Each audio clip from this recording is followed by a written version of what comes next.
Spiritually mature होना एक option नहीं है, जरूरी है स्पिरिचुअली मैच्योर होना। वरना आपकी मिरास है, आप स्वर्ग जाएंगे, प्रभु के साथ रहेंगे, मगर पृथ्वी में आप एक हारा हुआ जीवन जिएंगे। यद्यपि परमेश्वर ने आपको सारी वस्तुओं का स्वामी नियुक्त किया था, तब भी कोई आपसे आपकी मिरास न चुराने पाए।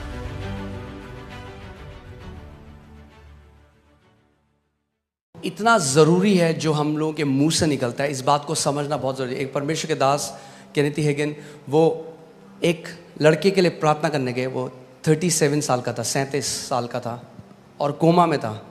और वो जैसे ही हॉस्पिटल के कमरे में गए, उन्होंने हाथ रखा, प्रभु ने एकदम बोला अपना हाथ हटा ले, क्योंकि ये बचेगा नहीं, मर जाएगा। और वो जो विश्वास करते रहे, जो डॉक्टर था उनकी बिल्कुल अगेंस्ट था, क्योंकि वो विश्वास करते रहे चंगाई सबके लिए। उन्होंने कहा प्रभु ये कैसे हो सकता है, मैं हमेशा विश्वास मैंने सिखाया चंगाई सबके लिए। और प्रभु ने उनको बताया कि इस लड़के ने बचपन से बार बार एक गलत अंगीकार किया, और आत्मिक जहां में एक नियम है। तरह अगर मैं आपको समझाऊं सरल भाषा में, तो आत्मिक जहां में एक, समझ लीजिए, एक बड़ा सा व्हील है, एक पहिया है। और जब आप किसी बात को लगातार कन्फेस करते हो, वो पहिया घूमने लग जाता है, उसको गति मिल जाती है। और जब उसको गति मिल जाती है, परमेश्वर भी आपकी अथॉरिटी को ओवर पावर नहीं करता। आप समझ रहे हैं मैं क्या कह रहा हूं? और प्रभु ने कहा अगर ये जिंदा होता, अगर ये कोमा के बाहर होता, तो ये ठीक हो जाता। और फिर उन्होंने उसके भाई से कंफर्म किया। उसने कहा बिल्कुल सही बात है, जब ये छोटा था तब से ही कहता था मैं 40 साल तक जिंदा नहीं रहूँगा। पता नहीं क्यों कहता था, कह रहा हम भी बोलते रहे कि आप, हर बार बोलता रहता था। कैंप में गए हम, वहाँ पे भी कहता था मैं 40 साल नहीं देखूंगा अपने जीवन में। 37 में ही डाइड। पिता ने कहा मैंने इसको वापस घर बुला लिया है। वो वापस प्रभु के पास गया।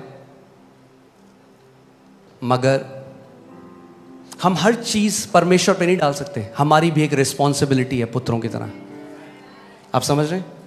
हमें अपने अधिकार को समझना है, अपनी जिम्मेदारी को समझना जरूरी है कि आपकी एक जिम्मेदारी है। नीति वचन 18:21 में लिखा है, जीव के वश में मृत्यु और जीवन दोनों होते हैं, और जो उसे काम में लाना जानता है वह उसका फल भोगेगा।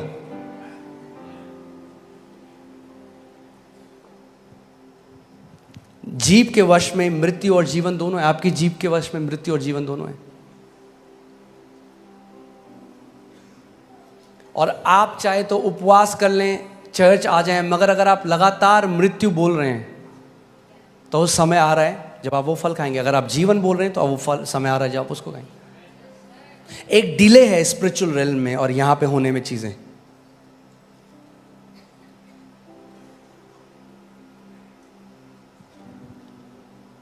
इसीलिए जो डोमिनियन है वो हमारी लाइफस्टाइल होनी चाहिए।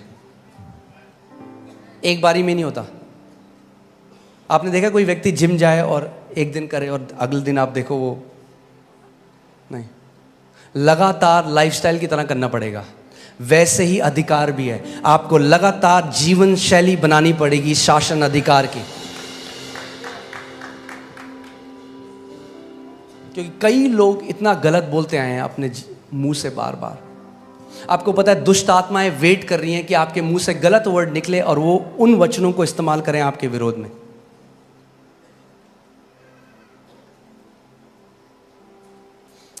आत्मिक जहां में जो लड़ाई होती है वो वर्ड्स से होती है, पता है आपको?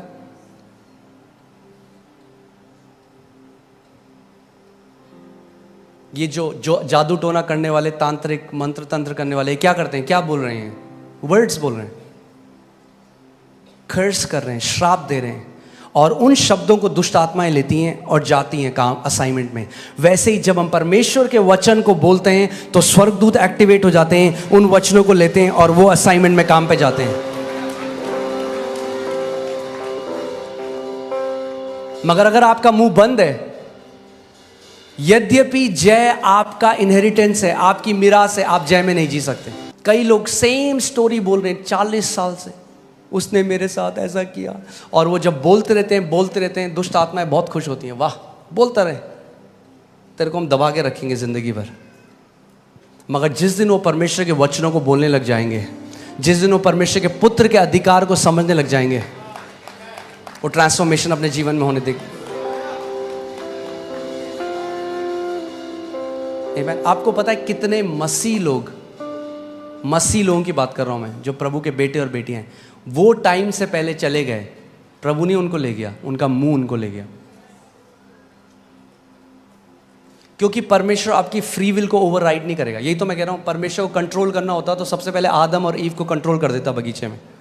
परमेश्वर आपको कंट्रोल, आप मुंह से जो भी बोलेंगे परमेश्वर कंट्रोल नहीं करेगा, वो आपको लीड करेगा, कंट्रोल नहीं करेगा कभी भी। इसीलिए जितने परमेश्वर की आत्मा के चले। और बताइए भाई साहब कैसे हैं? अरे क्या बताएं, सैलरी 15 तारीख को खत्म हो जाती है। अरे पूछा मैंने, वो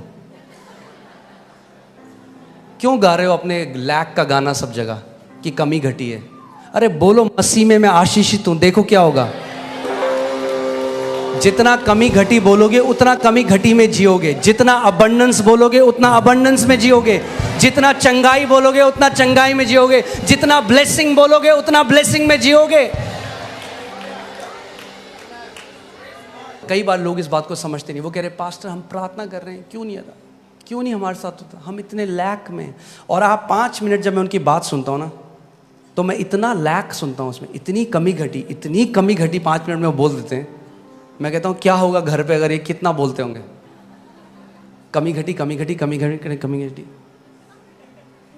और जो स्वर्गदूत आ भी रहे होंगे ना प्रोविजन लेके। नीति वचन 6:2 देखते हैं। नीति वचन 6:2, तो तू अपने ही मुंह के वचनों से फंसा और अपने ही मुंह की बातों से पकड़ा गया। कैसे फंसे आप?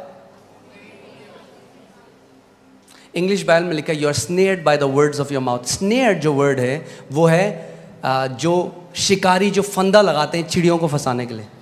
सो प्रभु कह रहा है तूने अपने मुंह से अपने लिए फंदा लगाया और फिर कूद गया उसके अंदर, ये तूने किया है। लोग कहते हैं मैंने कब किया? जब आप बार बार कमी घटी की बात करते हो तो क्या आएगा आपके पास? कमी घटी।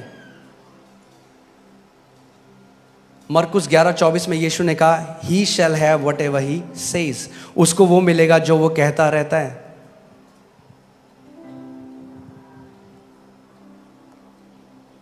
कुछ लोग हैं वो लगातार बीमारी की बात करते हैं, लगातार, हाय मेरे यहाँ दर्द, हाय मेरे यहाँ दर्द, हाय मेरे यहाँ दर्द।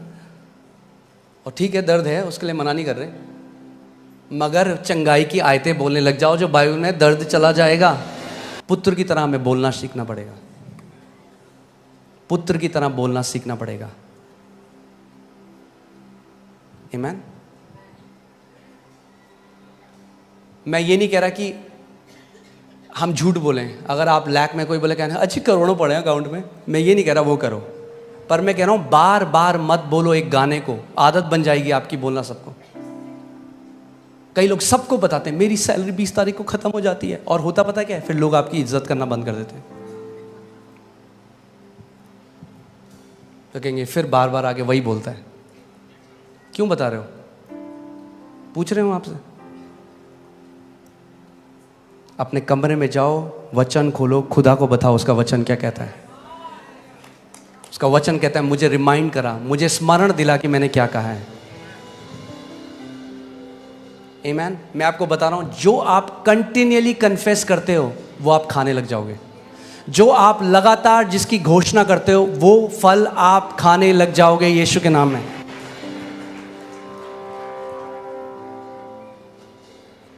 पुत्र होना है तो अपने मुंह को हमें देखना पड़ेगा।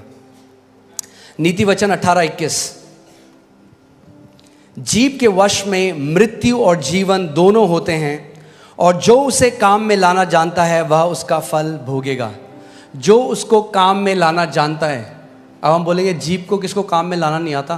बहुतों को। जिसके लिए दी थी उसका उल्टा कर रहे हैं हम लोग। जीवन के लिए दी थी, कई लोग मृत्यु बोल रहे हैं इसे।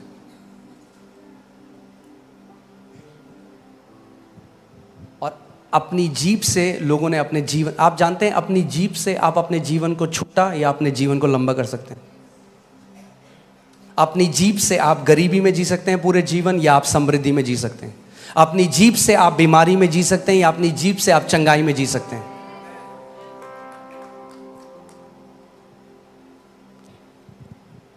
अगर हम पुत्र हैं तो हमें किसकी नकल करनी है?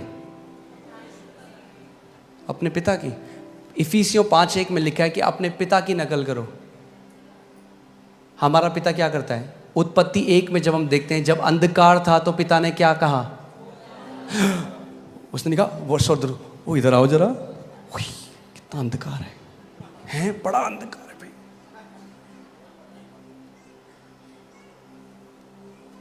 कई लोग स्टेटस लगा लेते हैं,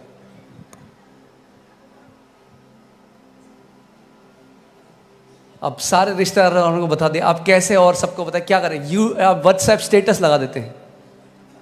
जब दिल टूटता है तो कोई अपना साथ नहीं देता।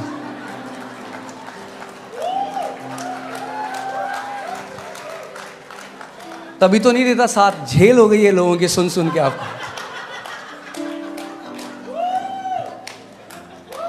सिंपैथी मत ढूंढो, वचन को ढूंढो, जीवन बदल जाएगा। प्रभु यीशु मसीह ने अपने एक दास से कहा यूएस में कि मेरे कितने सारे मेरे बेटे और बेटियां हैं जो बीमारी में मर गए क्योंकि उन्होंने बीमारी के बारे में बात करी मगर बीमारी से बात नहीं करी। सबको बताया देखो मैं बीमार हूं, मगर उस बीमारी से नहीं बोला। प्रभु यीशु मसीह ने कहा जो कोई इस पहाड़ से कहेगा, जो कोई इस कैंसर से कहेगा, जो कोई इन कर्जों से कहेगा। एक प्रभु के दास थे, वो उनके ऊपर इतना कर्जा था और जब उन्होंने वो करा तो लोगों ने कहा ये पागल हो गया बंदा, ये क्या कर रहा है। उन्होंने सारे कर्जों का ना वो निकाला प्रिंट आउट और उसको टेबल के ऊपर रखा और उससे बात करने लगे कर्जों से। लोग बोलेंगे कैसा पागल आदमी है। तो यीशु मसीह पेड़ से बात कर रहे थे। कोई आपने देखा कोई आदमी पेड़ से अगर बात करे तो लोग क्या बोलेंगे उसको? वो हवाओं से बात कर रहे हैं। लोग बोलेंगे भाई कान है उनके? हाँ, पूरे क्रिएशन के कान है।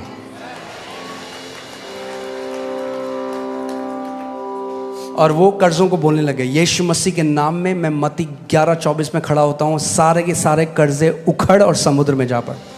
बोलते गए बोलते गए बोलते गए बोलते गए बोलते गए, थोड़े बाद समय आया, सुपरनैचुरली प्रभु ने उनके सारे डेट्स खत्म कर दिए।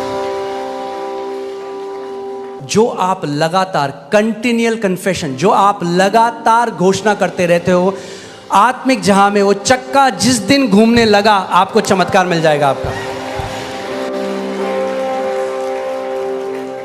Do not give up. हमें लगता है हम जब वो पढ़ते हैं कि औरत ने कहा अगर मैं उसके वस्त्र के छोर को छूंगी तो मैं चंगी हो जाऊंगी। ओके टां टां टां, ये I got heal, thank you Jesus. ऐसा नहीं हुआ।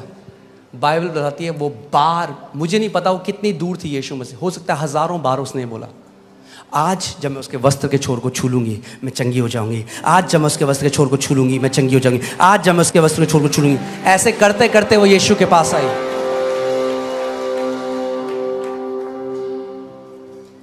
कई लोग जब हम उनको बताते हैं कहते हैं हाँ पास्टर बोला हमने 2 दिन कुछ हुआ नहीं। मैंने होगा भी नहीं तुम्हारे साथ।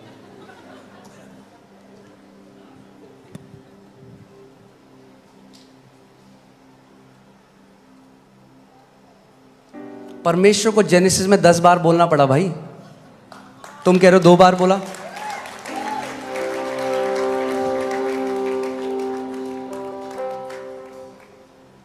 आपको क्यों लगता है क्या हो रहा है? अभी आप देख रहे हैं क्या हो रहा है हॉलीवुड में, यह जगह क्या है, क्यों इतने गंदे गाने बन रहे हैं? क्योंकि बच्चे उन्हें बार बार गाएंगे, क्या होगा? दिल ओपन डिमोनिक स्पिरिट्स होते हैं।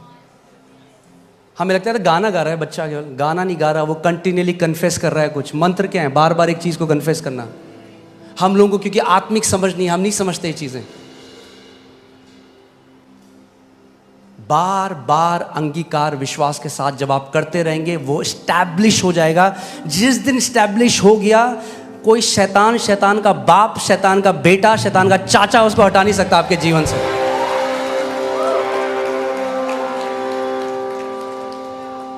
टेक अ स्क्रिप्चर, उसको इतना मनन करो, इतना कन्फेस करो कि वो आपकी लाइफ में स्टैब्लिश हो जाए। जिस दिन स्टैब्लिश हो गया वो आपका और आपकी जनरेशंस का है।